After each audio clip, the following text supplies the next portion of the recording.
Good evening. I want to welcome you all to our Wednesday evening Bible study as we continue our kind of a chronological look through the genealogy or family tree of Jesus. We're going to be looking tonight at two of the women that are recorded in Matthew's account of the genealogy, Tamar and Rahab. So, again, our theme is that God used imperfect people to do great things, and I think that these two individuals we're looking at tonight are great examples of how God utilized two women, two imperfect women, to really carry out His plan and to ensure that Christ would eventually come into the world, because both are part of His family tree. Both are really key pieces along the timeline leading up to the birth of Christ. So just as a refresher, we're going to be looking really this morning, or tonight rather, at Matthew chapter 1, which records these two women. So if you can go ahead and flip it there if you want to. But Matthew chapter 1 records 5 women specifically in the genealogy of Jesus, which are not recorded in Luke's account. But both accounts in both Matthew and Luke, Matthew 1, Luke chapter 3, are important, providing us with that reinforcement about this whole timeline and the individuals throughout history. Both wrote to different audiences, Matthew to a Jewish audience, whereas Luke wrote to a Gentile audience. And because of the different audiences that they wrote to, they had different purposes for their writing, and they stressed different things. Matthew stressing the lineage of Jesus through David the king and through Abraham, the father of the Hebrew people.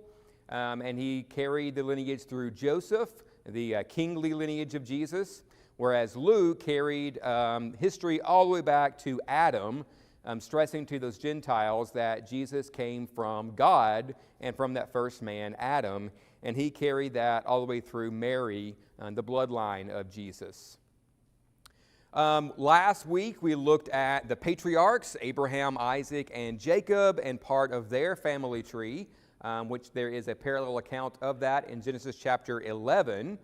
And so we'll do our typical quiz show here as we begin our Bible class. So you see up there on the number 1, we've got, well, I'll back up a little bit. So we've got Terah had 3 sons. Haran, Nahor, and Abram. Abram was married to Sarai, later became Sarah, and then he also was given her handmaid Hagar. And who was the child, who was the offspring of that relationship between Abram and Hagar? All right, Ishmael. All right, this was not the son of promise. He was not the chosen one to carry that bloodline or carry that seed. Instead, God had promised this to come through Sarah, and it took many years, but eventually Sarah did become pregnant, and they had a son, and his name was Isaac. All right, so Abraham and Sarah's child was named Isaac. He was the only son, or only child really, of Sarah. But he was the promised child to these two people. God promised them a child. He promised them not just the land of Canaan and just to be blessed, but also that all nations of the earth be blessed through their seed, and that seed came through Isaac. If you remember, Abraham sent his servant all the way back to his homeland to find a wife for Isaac. And as you can see there, they had a distant relationship through, they were cousins basically, but who was chosen to be the wife of Isaac? Rebekah. All right. And then Isaac and Rebekah had twins, Jacob and Esau. Jacob would be the one, the younger of the two, that would carry that seed. Jacob married his first cousin, actually married 2 of his first cousins. And they were the sons, or the daughters rather, of Laban, the brother of his mother Rebekah. And who were the 2 wives of Jacob? Rachel and Leah. And then they also gave Jacob as well their handmaids. And he in total had 12 sons. And then we have one more, number 5 there on the left-hand side of your screen. This was the nephew of Abraham that we read about with the account of, for example, Sodom and Gomorrah. And who was that son of Haran, or the nephew of Abram? Lot. All right, so that's our family tree there for Abraham. And then here we have our family tree of Jacob. Jacob had 2 wives plus 2 concubines, you might say. And in total, there were 12 sons that became the 12 tribes. The first one there is going to be the one that carried the seed of Jesus and would be an ancestor of King David. And which of our sons of Jacob would that be? All right, Judah. And we'll be looking at Judah tonight as well because his seed would be carried through Tamar, one of our topics for tonight. All right, but we have obviously 11 other brothers. Number 2 right there was an important one because he was the ancestor of Moses and Aaron and gave rise to the priesthood for the Jews. And which son or which brother was that? Levi, yeah. So Levi would become the ancestor of Moses. The tribe of Levi would become the priestly tribe, which is important for a number of reasons throughout the Old Testament. And then we have there our last blank. You see Joseph was an important figure, carried a large portion of Genesis devoted to his story. But his full brother would be the ancestor of the first king of Israel, and that's King Saul. And so who was that full brother of Joseph? All right, so there's Benjamin. So you see how all these things interconnect, and we see how each of these tribes of Israel, each of the sons of Jacob, play different roles in our whole story. All right, so Tamar and Rahab were 2 of the 5 women recorded in Matthew's account. There were 3 others. So who were they? So we have Tamar and we have Rahab. We'll be looking at those 2 tonight. And then we'll look later on for our other 3 women. But who were they? Bathsheba was one of them, the wife of Uriah, she's referred to. All right, we have Ruth. And then who was our 5th? All right, Mary, the actual mother of Jesus. All these 5 women, for very specific reasons, were recorded by Matthew in his account of the genealogy. So look over at Matthew chapter 1, and we will look at this account. And really it's subtle. So we'll start with chapter 1, verse 1. The book of the genealogy of Jesus Christ, the son of David, the son of Abraham. Abraham was the father of Isaac, and Isaac the father of Jacob. Jacob the father of Judah and his brothers, and Judah the father of Perez and Zerah by Tamar. 2 words, by Tamar. All right, so it's fairly subtle there, but she's included. And then Perez the father of Hezron, and we go down a little bit. And then we can start in verse 5. And Salmon, the father of Boaz, by Rahab. And Boaz, the father of Obed, by Ruth. And Obed, the father of Jesse. And Jesse, the father of David the king. And then the latter part of verse 6. And David was the father of Solomon by the wife of Uriah. And then all the way down in verse 16, we have the 5th. And Jacob, the father of Joseph, the husband of Mary, of whom Jesus was born, who is called Christ. So everybody else you see through verses 1 down through 16, right, they're all men. But those 5 women are accounted as spouses or otherwise of these individuals. And you got to think about, okay, well, why did Matthew take the time and effort to identify these specific women? What about these women? What about their story? Did Matthew think it was important to add a little byline in there of so-and-so by Ruth or Perez by Tamar? Why did he include that in there? So we're going to look at the story of 2 of these women tonight and think about that question.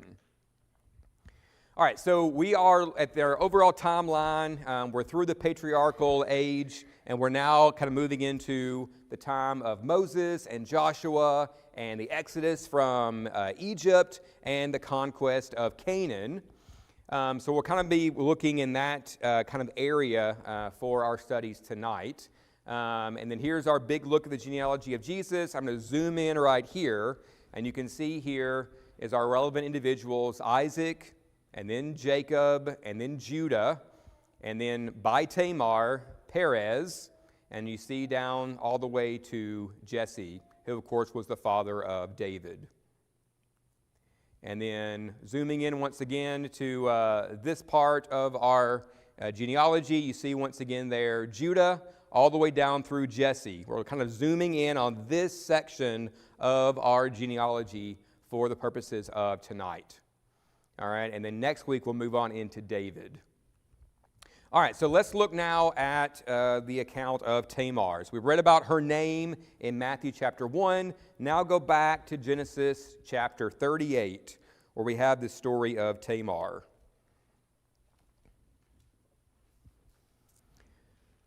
Now I want to call your attention before we dive into 38 about what's happening in Genesis 37 and what's happening in Genesis 39.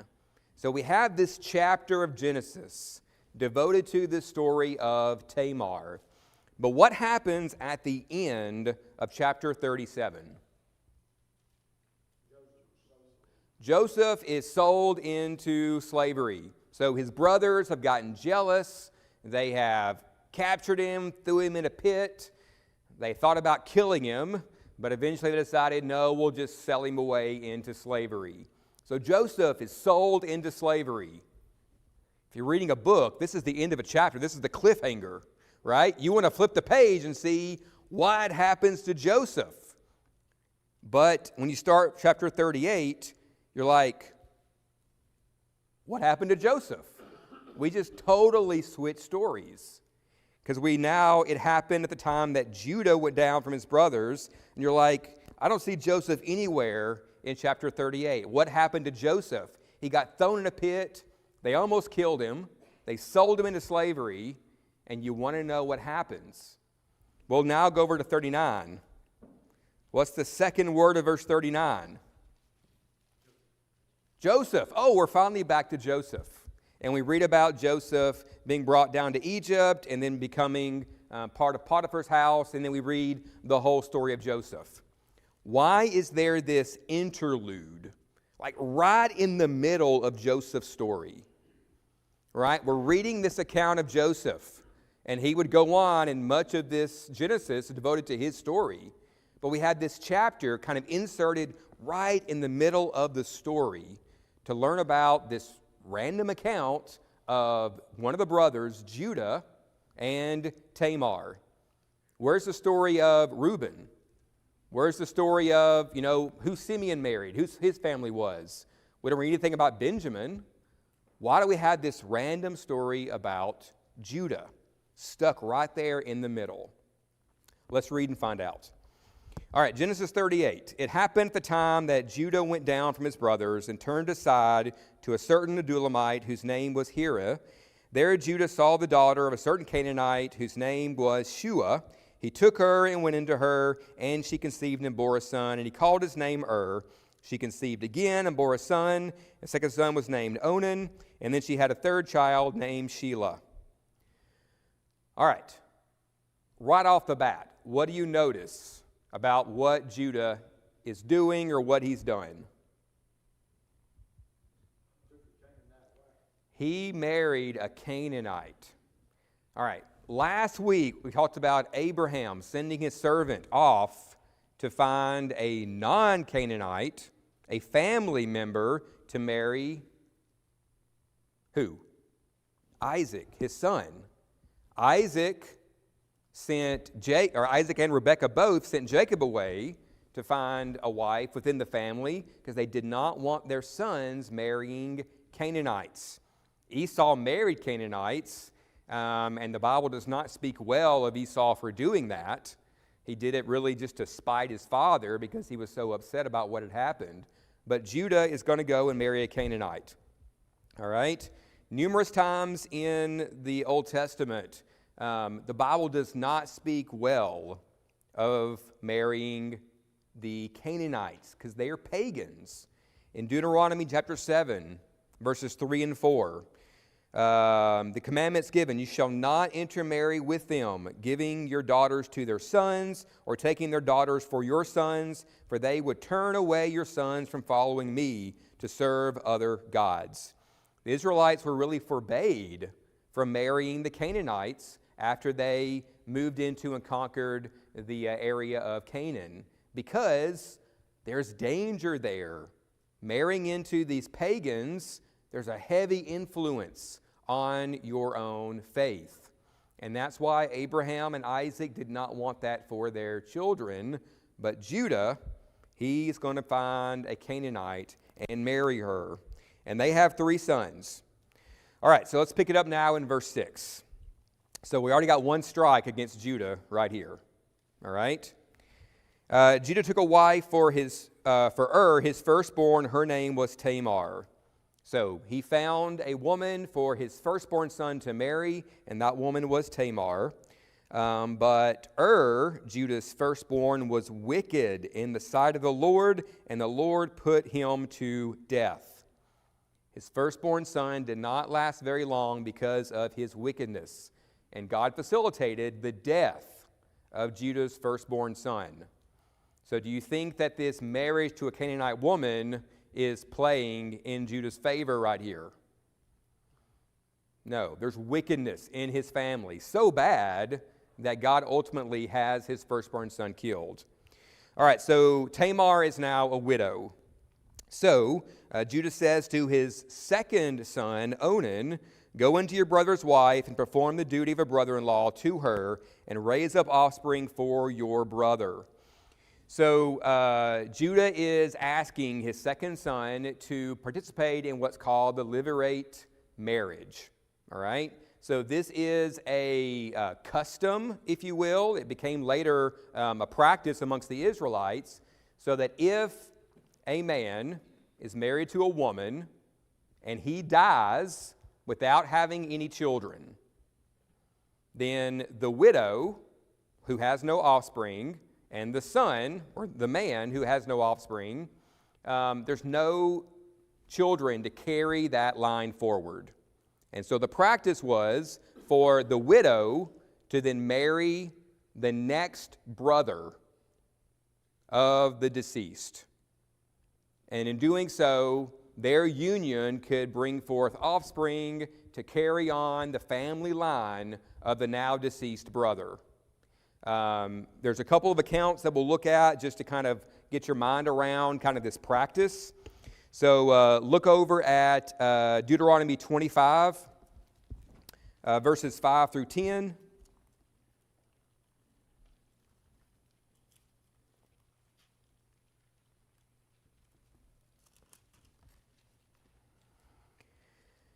All right, and this is where the practice is given to the Israelites, so later in time. But if brothers dwell together and one of them dies and has no son, the wife of the dead man shall not be married outside the family to a stranger. Her husband's brother shall go into her and take her as his wife and perform the duty of a husband's brother to her. And the firstborn son whom she bears shall succeed to the name of his dead brother, and his name may not be blotted out of Israel. And then it goes on to say what happens if you choose not to do this. All right? And then, look over in Luke chapter 20.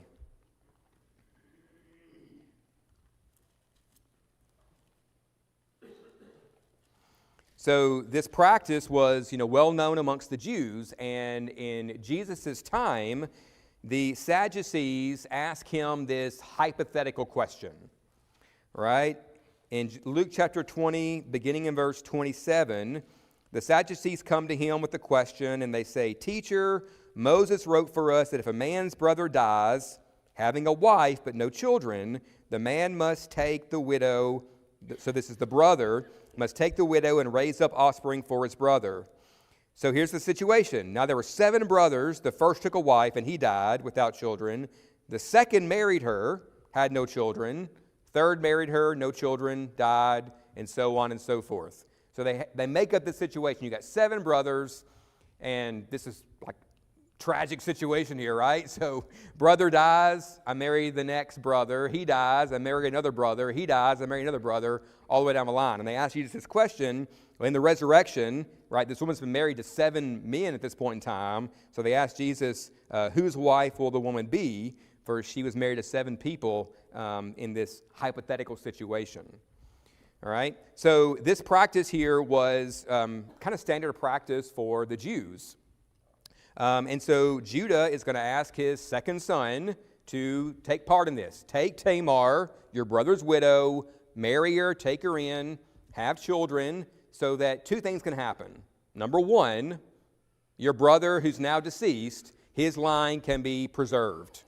But also, Tamar as a widow needed someone to really look after her, right? Because in those days, single women had a hard time providing for themselves.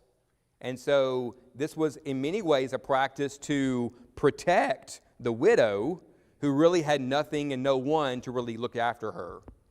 All right, but Onan is not going to do this. Well, he's sort of going to do it, but not really.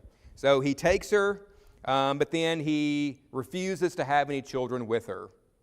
And God is going to be very unhappy with Onan, and God's going to kill Onan as well. So now 2 sons of Judah have been killed by God for their wickedness. Well, Judah has a 3rd son, but he's not old enough yet, apparently, to really get married. So Judah tells Tamar in verse 11, remain a widow in your father's house until my 3rd son grows up, and then I'll let him marry you. So we're going to keep this tradition, but you got to give me some time for him to grow up and become of age. All right, so Tamar goes away back to her home and lives with her father, lives with her parents where she can be taken care of. Well, time goes by, and Judah never comes around and gives Tamar to his 3rd son. He reneges on this promise. And it says in verse 11 that the reason he does this is he fears that he would die like his brothers. Judah thinks, this woman, she's cursed. She's married 2 of my sons. They've both died. I don't want my 3rd, my final son, to marry her and die as well. Now, what's the problem here? Is Tamar the curse? No. The wickedness of his children, that's the problem. But he's laying all this at the feet of Tamar. He's saying, you're the problem. I'm not going to give you my 3rd son. I'm going to tell you I am, but then not actually do it, because I think you're the one that's causing my sons to die. So that's the situation we have built up right here. So then, beginning in verse 12, and I'll kind of summarize this a little bit, Tamar takes things into her own hand. So she finds out that time has passed, and the 3rd son is of age now, but has never been offered to Tamar to marry. So Tamar finds out that Judah has come into town. And so she is going to take off her widow garb and go sit at the city gates and wait for Judah to come by. Judah's going to come by. His wife is now deceased, so he's a widower at this point. And he sees Tamar and he thinks that she is a prostitute.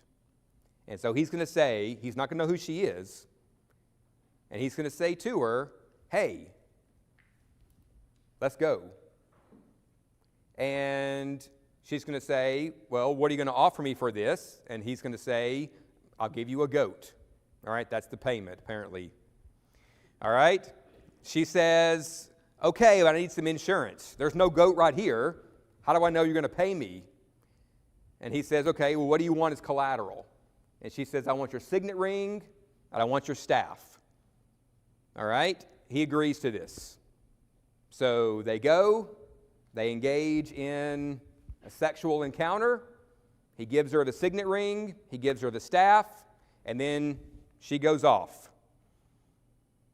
Judah then goes back home. He gets the goat that he promised her, and he sends one of his friends, all right, take this goat to the prostitute to pay her, and then I want to get my ring and staff back. So the friend takes the goat. Tamar's nowhere to be found. He asks around the city, where's the prostitute that sits by the city gate? And they say, what woman? There is no woman. And so he comes back and he's like, Judah, there's no woman. I don't know what to tell you. And they say, okay, well, don't tell anybody because it's make us look really dumb. So don't tell anybody about this whole thing. We'll just pretend it didn't happen at all. All right. So now, let's move on down to verse 24. About 3 months later, Judah was told, Tamar, your daughter-in-law, has been immoral. Moreover, she is pregnant by immorality. And Judah said, bring her out, let her be burned. The daughter-in-law, that's a widow, who I promised I would give my son to, but then never did. I find out she's been immoral. She's gotten pregnant from someone else's child. How could she? She should be killed. So what does Tamar do? She's pretty smart. Verse 25, as she was being brought out, she sent word to her father-in-law, by the man to whom these belong, I am pregnant. And she said, identify whose these are. And she presents this ring and the cord and the staff. And then Judah identified them and said, she is more righteous than I, since I did not give her to my son. And he did not know her again. He's caught at this point in time. He realizes, I was ready to kill this woman, but I'm the one responsible for all of this because I reneged on my promise to her in the first place. And she went on to have twins. One of them would be in the lineage of Jesus. All right? Now, I'm going to go back to so that's the story of Tamar, right? That's really the whole thing right there. So I want to go back to my question earlier on. Why? Why take time as you're writing the book of Genesis to include this story right in the middle of this story of Joseph, the savior of his family, who rose up in power to be second in command of Egypt, right? He was an awesome guy. Why take this time to have this little side track? Let's look over now and maybe answer this by looking at Genesis 44.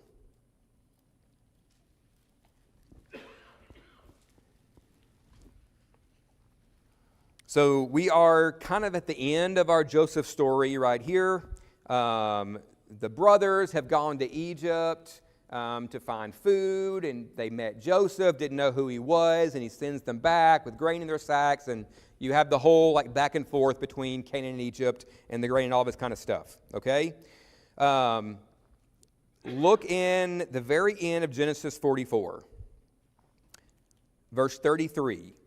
This is Judah speaking. Now, therefore, please let your servant remain instead of the boy, Benjamin, as a servant to my Lord, and let the boy, Benjamin, go back with his brothers. For how can I go back to my father if the boy is not with me? I fear to see the evil that would find my father. So, right here, Joseph has been like kind of toying with his brothers a little bit, trying to see, have they changed? Are they still the same mean brothers they always were? And he says, I'm going to keep Benjamin here because you've robbed me. And Judah says, no, please, no. I will give myself to be your servant. Just let Benjamin go back to his father. This is a different person than the man we read about in chapter 38 in the story of Tamar. Same man, different person. I think that Judah's changed. I think that he's had a transformation after this situation with Tamar. I think that God used Tamar to teach Judah a lesson, and I think that God used Judah right here in this story of Joseph as a small piece of the puzzle that would lead all of Jacob's family to move from Canaan to Egypt into safety from the famine. I will submit to you that I think that is, at least in part, why it was chosen to keep this story in Genesis, to show us that transformation of Judah from being someone blaming a woman for his son's deaths when his sons were wicked, a man who married a Canaanite when he shouldn't have in the first place, a man who lied to his daughter-in-law and never intended to follow through with his promise, a man who slept with a prostitute. That was Judah then, but now Judah is offering to give himself to preserve his baby brother Benjamin. Now, Benjamin was never in any real danger because this was Joseph, but Judah didn't know that. Judah thought there was a real risk of danger right here after all that had happened. So, that's our study of Tamar. Any questions before we jump over in the last 10 minutes to Rahab? I went too long on Tamar. We've got to fly through Rahab. All right, flip over now to Joshua chapter 2. I'll summarize a lot just to move through a little faster.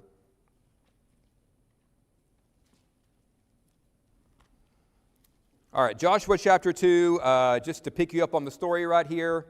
So we know that the Israelites have gone out of Egypt. They went to Mount Sinai. They wandered in the wilderness for 40 years. Everyone died. The next generation is now about to enter the land of Canaan. Moses has died. Joshua is now in control or in charge. So Joshua sends 2 spies into the city of Jericho to see what's going on. The first city they're going to come to once they cross the Jordan River. The 2 spies in verse 1 secretly enter into the city of Jericho, and they come into the house of a prostitute whose name was Rahab and lodge there. The king finds out there's 2 men from Israel in my city, and he sends his guards out. Find these men. I want them, because they've heard stories about Israel and what they've done. They come to Rahab's house. She hides the 2 men to protect them, and she tells the soldiers, oh, they left the city, go out and you'll find them. Soldiers leave. Rahab is going to let the 2 Israelites out of the city secretly in a basket, but she's going to ask them for something in return. Like, I've hidden you, I protected you from the king and the guards. I want you to save me and my family. All right. She's going to say in verse 9, let's start with verse 8. Before the men lay down, she came up to them on the roof and said to the men, I know that the Lord has given you the land, and that the fear of you has fallen upon us, and that all the inhabitants of the land melt away before you. For we have heard how the Lord dried up the water of the Red Sea before you when you came out of Egypt, and what you did to the 2 kings of the Amorites who are beyond Jordan. Verse 11, and as soon as we heard it, our hearts melted, and there was no spirit left in any man because of you. For the Lord your God, He is God in the heavens above and on earth beneath. It's a pretty strong statement of faith right there from a Canaanite woman who's never actually met an Israelite before now, and has very little knowledge about the Jehovah God except stories that she's heard. But she makes a very powerful statement of faith right here, and she asks these 2 soldiers, or these 2 Israelite spies, when you come back and when you take this city like I know you're going to, I want you to save me and save my family. And so the spies promised to her, yes, tie a red cord around your window to mark so we can find you, and when we come back, we will spare you. So they go back, they get back to Joshua and to the camp, and then we know the story of marching around the walls, and on the 7th day they marched 7 times. The walls of Jericho came tumbling down. And let's look over now at Joshua chapter 6.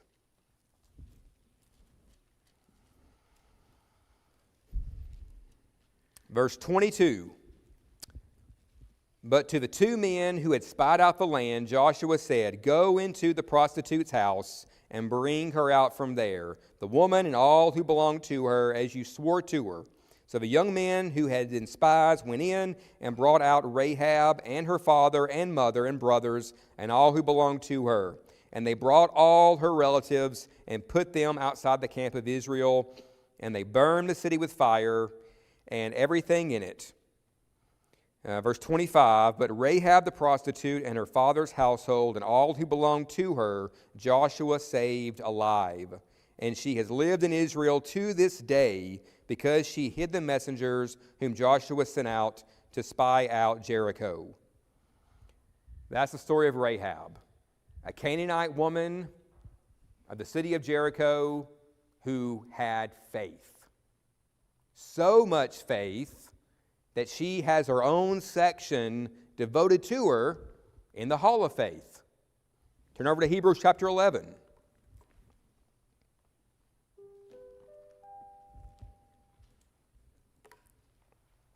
Hebrews 11:31.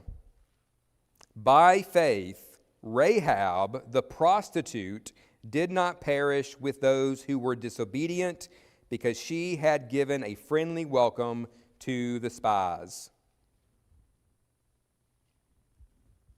She was a woman of faith, but not just faith. Look at James chapter 2, verse 25.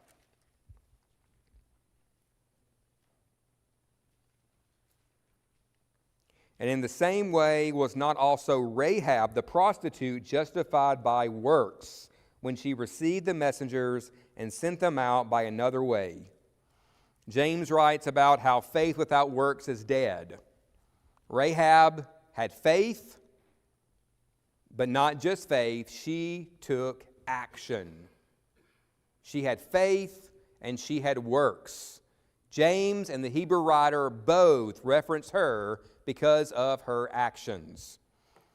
That is why she earned a place in this story of the life of Jesus.